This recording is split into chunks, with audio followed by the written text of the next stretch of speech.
যদি আমার সাথে আমরা কেউ পায়ে পাড়া দিয়ে আসতে চান কেউ শান্তিতে থাকতে পারবে না।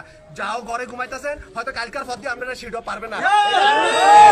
বলতে পারি যে 3 নং সাদুল্লাপুর কি হইলো জানি না, কিন্তু বধুপুরা গ্রামে আমি যদি চাই আজকের পর দিয়ে কেউ ঘুমাইতে পারবেন সেটাই হবে। আমি চাইলে ঘুমাবেন, আমি না চাইলে কেউ ঘুমাইতে এতদিন আমি ইটালি ছিলাম, আমরা কি বলতে রিয়াদ ইটালি আছে, আর আমি রিয়াদ ইটালি থেকে যেটা করছি তোরা বধুপুরা থেকে রিয়াদ মনে করিস না যে আজকের পথে আমি ইটালি গেছি।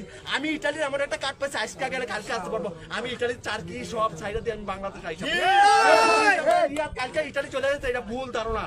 ঠিক আছে, আমি আর চাইতাছি না, আমি রাজনীতির সাথে ঠিক আছে। কে কত খেলতে পারে এই বধুপুর গ্রাম 3 নং সাদুল্লাপুর পরে আমার কাছে নিজের গ্রাম আমাকে গ্রামে কে কত খেলতে পারে আজকাল পথে আমি রিয়াদ খেলুন। যদি বালা রাস্তায় কেউ আমার সাথে খেলতে আসেন আপনারা শান্তিতে আমার হয়তো অনেকে আপনারা চিনেন না, হয়তো ফেসবুকে আমার চিনেন। যদি আমার পূর্বের ইতিহাস আপনারা কাটতে চান আমার চেয়ে ভয়ঙ্কর খারাপ ভালো মানুষের 3 নং সাদুল্লাপুর আপনারা পাইবেন না। আমি জানি যেটা প্রয়োজন আমি সেটাই করতে রাজি আছি।